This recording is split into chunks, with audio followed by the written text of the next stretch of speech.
Right now, new details from the Sun Prairie School District about what led to the arrest of West High School's former dean of students. Plus, pushback and confusion over the president's warning about acetaminophen use during pregnancy. What doctors and autism experts say in response. This is News 3 Now at noon.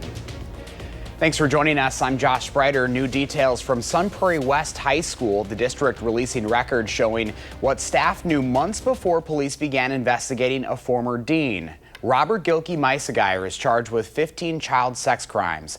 The documents show a tip in April about his alleged grooming of a student was dismissed after only a brief review, allowing him to return to work. He was fired in June after failing to report abuse and warning another staff member about a sexual misconduct rumor. The release comes as parents continue to demand answers and transparency while an independent investigation into the district's handling of the case is still underway. The Department of Public Instruction says the Deaf Blind Assistance Project will lose federal funding by the end of the month. One parent who relies on the program describes the loss as a gut punch. WDBTAP serves 170 students from birth to the age of 21. 85% of them have 4 or more disabilities. It provides services to deaf-blind students so needs are met in the classroom. That includes lending equipment and sign language learning. Community and group and just the knowledge base there of trying to work with a special needs kid that's deaf and blind. It's very specific, and so there's some unique challenges. And this group has really helped connect us with people and do stuff there. And they've been a huge support for our school district, and then like our speech therapist, OT, and like everybody there. The U.S. Department of Education says the program, quote, reflects the prior administration's priorities and policy preferences and conflict with those of the current administration, end quote. State Superintendent Dr. Jill Underly says, in part, quote, losing these dollars at this point in the year will be devastating for those kids who need these supports the most, end quote. Madison's bus rapid transit system is marking 1 year on its east-west route. This as the city advances plans for a north-south expansion. The system, known for its red lanes, quick stops, and electric buses, underwent a $200 million overhaul. Despite initial route issues and driver concerns, most malfunctions are reportedly fixed. Preliminary data shows riders are satisfied. I feel like the rapid transit's easier than to find the numbers. Right, and the buses are bigger and more comfortable. Yeah, more comfortable, yeah. So I took the 28, and that was really difficult because there's a lot of students, and you felt like you were a sardine. But now it's much less crowded. Data shows an increase between the end of 2023 and the end of 2024, just after the east-west route was introduced. Meanwhile, the north-south route is set to begin its services in 2028. Construction on a homeless shelter on Madison's east side is expected to be done in early 2026, but the mayor says the shelter still needs more than $4 million to fully function. Mayor Sati Rhodes-Conway toured the nearly completed building Monday. She addressed the shelter's potential and hoped that it will become the first 24/7, 365-day-a-year homeless facility in Madison. The mayor also emphasizing private sectors joining her in helping community members in need. Well, let's turn to the forecast now. First, Weather meteorologist Jacob Montesano has your certified most accurate weather. Hi, Jacob. Hey, Josh, we saw that rain yesterday, but going forward, we are really not going to see much. Now, temperatures right now pretty comfortable and pretty close to normal as well. Upper 60s, low 70s. And taking a look at the radar, like I mentioned, we're really not seeing rain right now, nor are we going to see rain going forward. All the little green you see on the radar, that's likely not rainfall, rather just some radar disturbance. Now, there's still a small chance of an isolated shower here or there today, as we're still going to see some cloudy skies for the next few hours. But once we get to the evening, we'll see more sunshine, and then we'll see clouds kind of redevelop for Wednesday with another small chance of rain, but most of the area should be dry for Wednesday as well. Now, as we take a look at the temperatures for the rest of today, not going to change all that much. Lower 70s for highs. Again, more sunshine the later in the day we get. Overnight lows going to drop into the 50s. You know, the temperatures today into tonight pretty close to normal, and then that's going to continue for tomorrow as well. Despite the fact that we're not going to see much rain, if any rainfall, we are still going to see plenty of cloud cover for tomorrow. Still going to see some peaks of sunshine, though, as well. But I will talk more in detail about a warm-up that is expected towards the end of the week. I'll have more on that coming up a bit later. All right, Jake, we'll see you then. Thank you. The White House says taking acetaminophen, the active ingredient in Tylenol, may not be safe for pregnant women. But as Natalie Brand reports, many in the medical community are disagreeing with the changes issued by the Trump administration. Confusion and pushback following the Trump administration's warning about taking acetaminophen while pregnant. Don't take Tylenol. Don't take it. If you just can't, it's just fight like hell not to take it. The administration pointed to some studies suggesting a potential association between the medication and autism. But doctors say the White House announcement is not backed by the full body of scientific evidence. We think that the overwhelming evidence that we have seen over the last 20 years does not show causation for acetaminophen causing autism. The Autism Science Foundation also calls it misleading to try and point to a single cause for the condition. Autism is so complex that there really cannot be one single cause. It's a complex interaction of genetics and the environment. Doctors worry about the risk of pregnant women not treating illness or fever. The risks of having a fever unmitigated, untreated during either pregnancy or early childhood are much stronger than any hypothetical link that was shown in a couple of studies. As part of this week's announcement, the FDA plans to update the safety label on acetaminophen to reflect its new warning. At the same time, HHS Secretary Robert F. Kennedy Jr. acknowledges autism research is ongoing. We will be uncompromising and relentless in our search for answers. We will perform the studies that should have been performed 25 years ago. Secretary Kennedy says that includes the topic of vaccines. Numerous studies have debunked links between childhood vaccines and autism. Natalie Brand, CBS News, the White House. The maker of Tylenol says in a statement, quote, "We believe independent sound science clearly shows that taking acetaminophen does not cause autism. It's the safest pain reliever for pregnant women," end quote. Well, the 80th United Nations General Assembly kicked off in New York this morning. President Trump brought a serious message for the world's leaders, telling them the United Nations isn't living up to its potential. The president claims to have ended 7 wars and says he got no help from the UN. Trump has been calling for the deal to end the fighting between Israel and Hamas, but he says the creation of a Palestinian state would only reward Hamas. But instead of giving in to Hamas's ransom demands, those who want peace should be united with one message: release the hostages now. Several close U.S. allies are joining a growing list of nations who say they'll recognize a Palestinian state. France joining that list on Monday. The White House says the president is convening a meeting this afternoon with Arab and Muslim leaders to talk about the ways to end the war in Gaza. Well, coming up next on News 3 Now at noon, why Spirit Airlines is putting hundreds of flight attendants on leave. Plus, Amazon facing a jury trial, what the Federal Trade Commission is suing them for.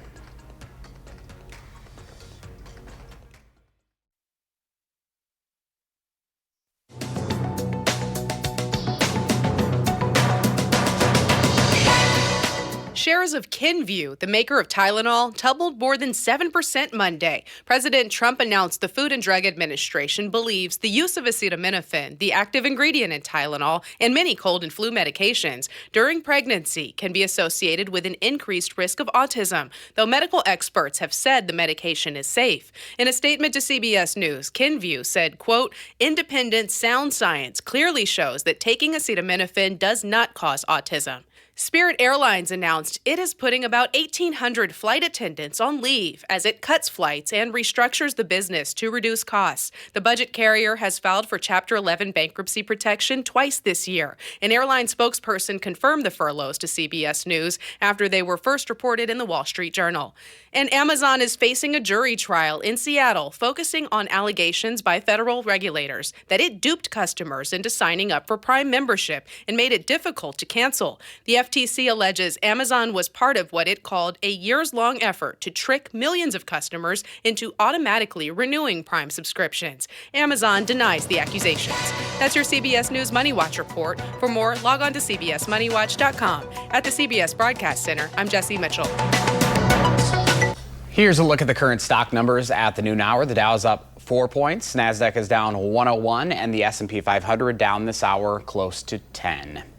Our Call for Action volunteers are in the building today, taking your consumer complaints and taking action on your behalf. Call for action at 608-270-2833 or submit a claim anytime at channel3000.com/call-for-action.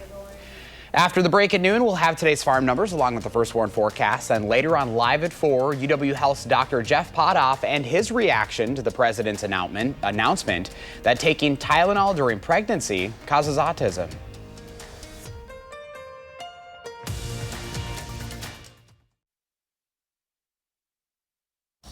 Pam Bianchi's out of the radio barn today, so here are your farm numbers.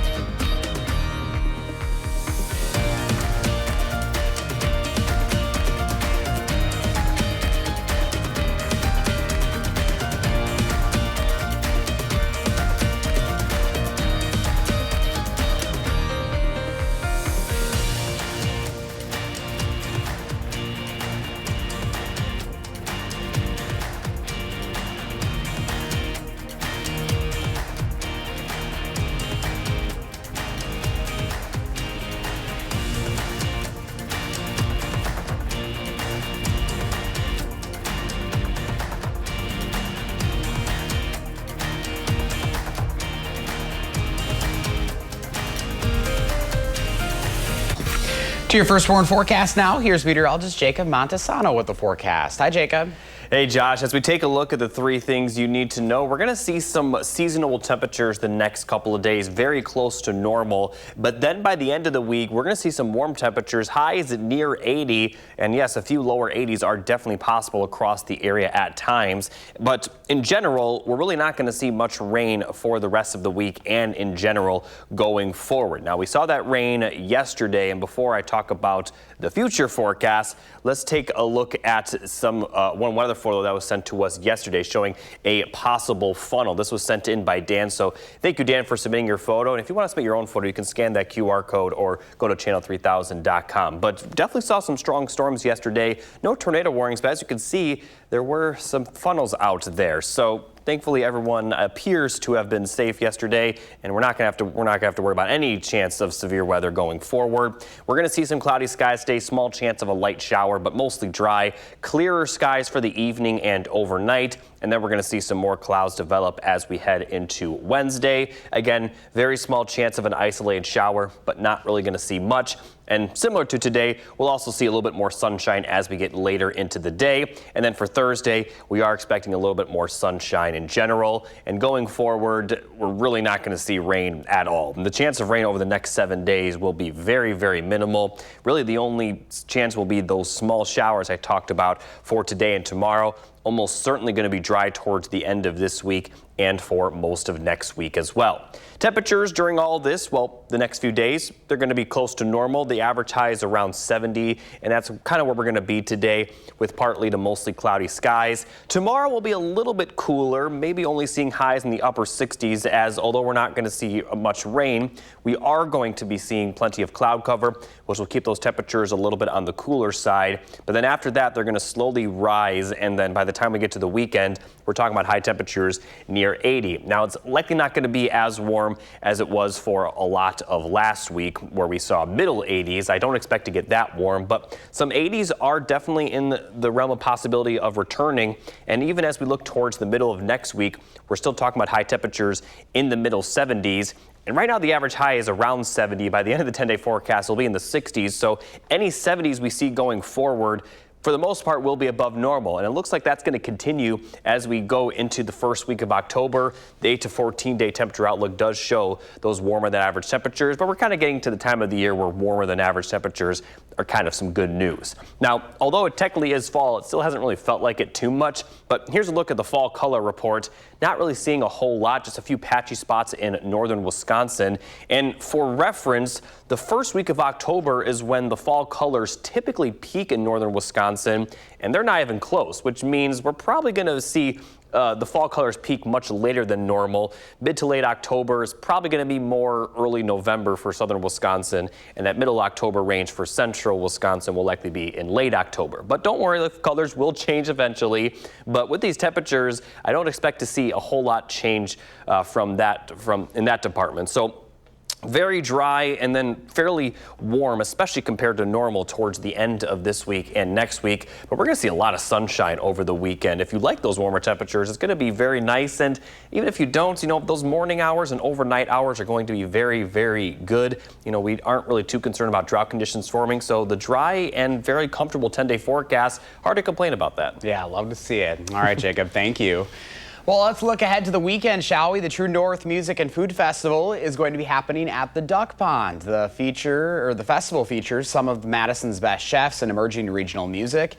Our partners at Madison Magazine, they are a proud sponsor of the event. Tickets can be found at truenorthfest.com and start at $15. $2 from each ticket sold will benefit domestic abuse intervention services or DAYS and the Dane County Food Collective. Again, that is this Saturday, the 27th. Well, today Howard has a dish that he says makes grilled cheese and tomato soup more fun to eat. When I think of classic lunch combos, the first thing that comes to mind is a grilled cheese sandwich and a bowl of tomato soup. Because there's something about those two that makes them go so great together. Well, today we've got a twist that turns these two comfort foods into one steaming hot casserole that's hard to resist. All we have to do is butter some thick slices of French bread and put them on a baking sheet. We'll bake them until both sides are golden. Once they're done, we put half of them in a baking dish and cover them with plenty of shredded cheddar cheese. Then we top them with the other slices, making what looks like sandwiches. Now, on top of that, we pour a can of tomato soup that we mix with a little milk. Then it goes in the oven. After it bakes for about 20 minutes, we'll pull it out and sprinkle on more cheese before popping it back in the oven till it's all melty. All that cheesy goodness combined with the flavor of the classic tomato soup makes this a favorite for kids and grown-ups alike. Skip the spoon, because you're gonna want to eat this grilled cheese and tomato soup bake with a knife and fork. As always, the recipe's online, so you can whip up this new family favorite for lunch or dinner. I'm Howard in the Mr. Food Test Kitchen, where every day we're looking for a cheesier way. A cheesier way for you to say, ooh, it's so good. Up next at noon, UW Health Clinical Dietitian Michelle Harnish on the importance of fiber.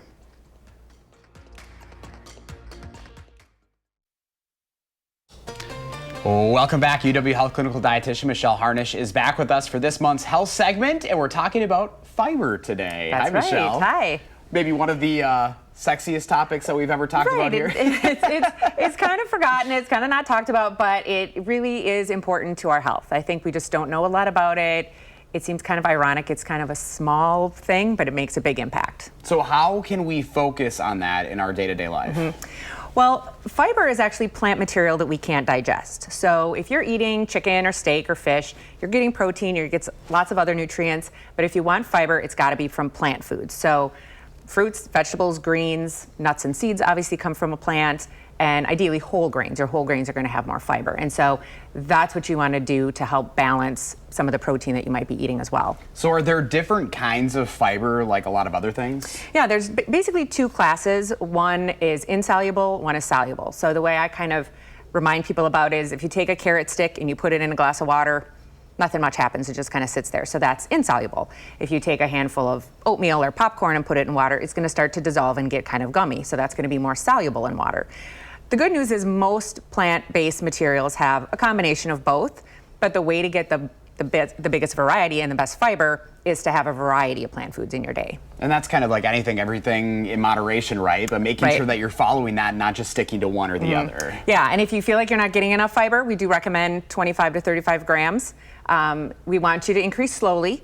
As it says here, it can improve your digestive health, but if you take a drastic swing in your fiber, it can cause some GI upset. So you want to make sure that you're having maybe just one extra serving of plants a day until you get up to that fiber goal. And it's on the back of the package on the nutrition label, so you can find out how much a serving has. And obviously we're humans, we thrive off routine, but I know for me personally, if I go on vacation and I don't have my oatmeal in the morning, it's a problem, you know, so it's important to have that in your day-to-day living. Yeah, and remember that, you know, kind of learn like, hey, I'm going to have to find something that has a salad in it today, or, you know, a way to get my fiber. And even if you have to, you know, bring veggies on your own, you know, to eat, it's definitely important to have that good variety and make sure that you're getting enough because of all the health implications that it does have. Learned a lot about fiber today. Yeah. Michelle, thank you. Thank you. Well, let's go to Jacob now for a final check of your forecast. Thanks, Josh. We are going to see very little rain, maybe no rain at all for the foreseeable future. Temperatures the next few days very close to normal with highs in the lower 70s, then upper 70s are in the forecast for the end of this week, and that's going to continue into early next week. A lot of sunshine, especially over the weekend. We'll definitely feel warm at times